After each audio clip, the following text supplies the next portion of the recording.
Good afternoon, St. Bernards, and welcome to another devotional. Using your gold coins. We are given so many gifts in life.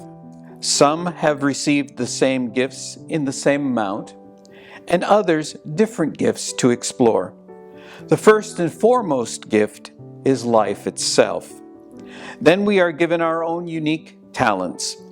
This sounds like God has everything planned out for us, but on the contrary, one of the unique gifts He gives us is our free will.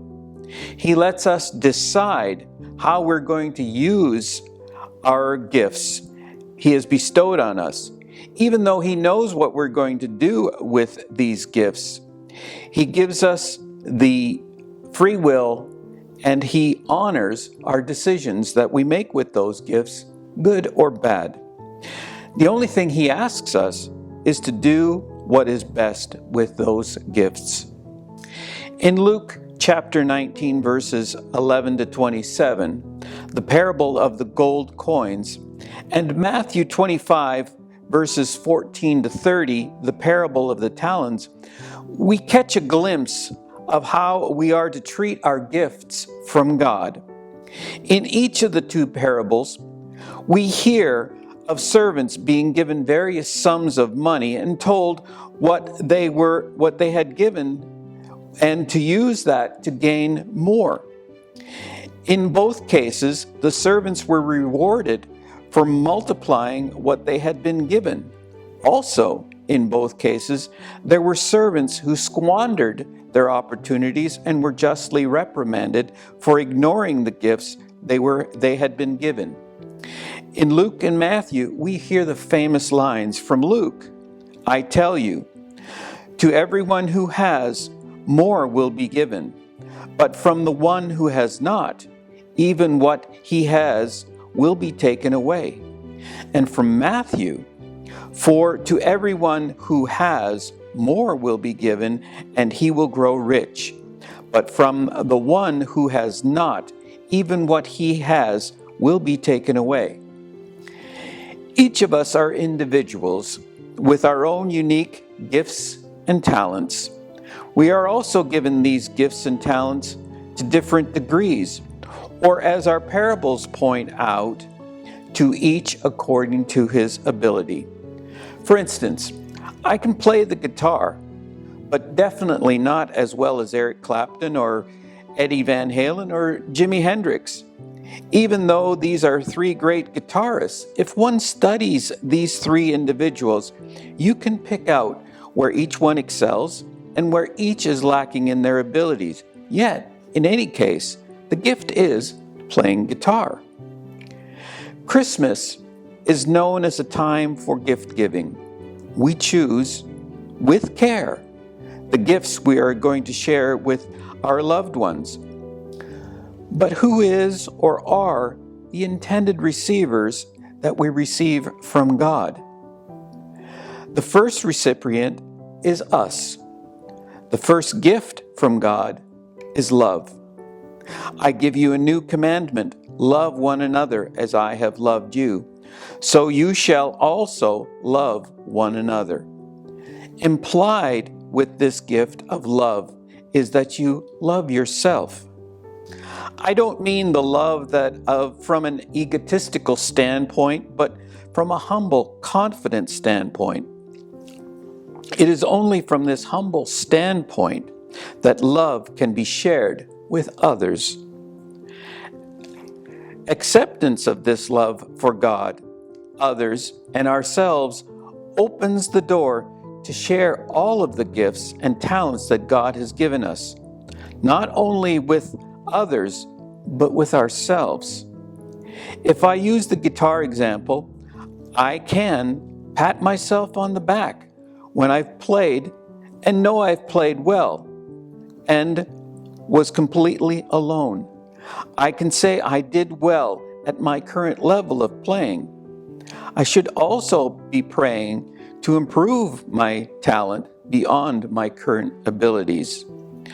When asked by someone, what do we do? The most common answer is to do with our job. We may have a real passion for our job because it is one of the gifts or talents that we have been given. And this no longer is just a job, but just happens to be the talent that makes enough money so that we can make a living. On the other hand, you may be very good at your job. You enjoy it. It becomes everything that occupies your time, and you forget all of the other gifts and talents you have been given. For example, you are in such demand at your job. You love the accolades that you are receiving from your coworkers and management, and yet you feel empty. The danger is that these accolades begin to take the place of the more important gifts, like friends, family, and yourself. The feeling of emptiness is filled with the false satisfaction of those accolades.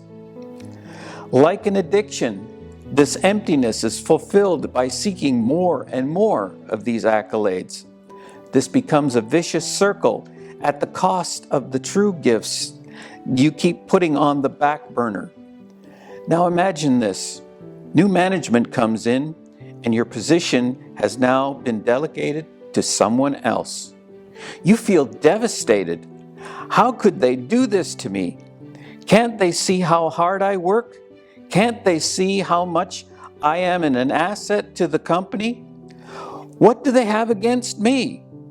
When you reach out to those gifts of friends and family, they seem to have little concern for you because they don't know you. Imagine the same scenario, but this time you have your priorities in line with a balanced life. You mostly will still feel devastated, but you will have those gifts of friend and family to support you. Also, your internal happiness will not be coming from those false accolades, but a solid internal confidence and self-worth. In this scenario, you may not have any ability to change management's decisions. It is important in situations like this to be confident in yourself and be able to pat yourself on the back and say with integrity that I did the best to my abilities. Think of it this way. God may have something more important for you. Imagine the feelings that went through Ken Mattingly when he was told 3 days before the launch of Apollo 13 that he was grounded. Then, less than a week later, to be one of the key figures to help his stricken friends back to Earth. God made a plan for him. His reward for him to be later command module pilot of Apollo 16 and be one of only 2 people who were able to go to the moon and fly the space shuttle. As Matthew Kelly's book title so succinctly says, life is messy. We can encounter those situations that, try as we may, we simply cannot change. Worst of all, we have been that person in the first situation. Is all lost? Thankfully, the answer is a resounding no. The first step to remember is to be kind to yourself. Remember the first gift we were given? That with God's love is life itself. Life is what we have and need to cherish. What we do is secondary. When life gets messy, get out of that self-defeating negative story and all the internal noise. Stop and be thankful for what gifts the Lord has given you. You will come to realize those are the important and lasting gifts.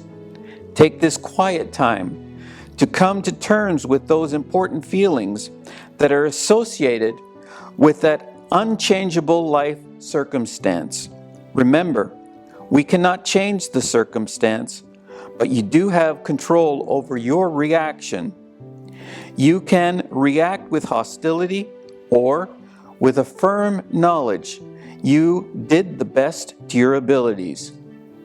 If we take an honest inventory, we can truly see God has showered us with the tremendous gifts and talents.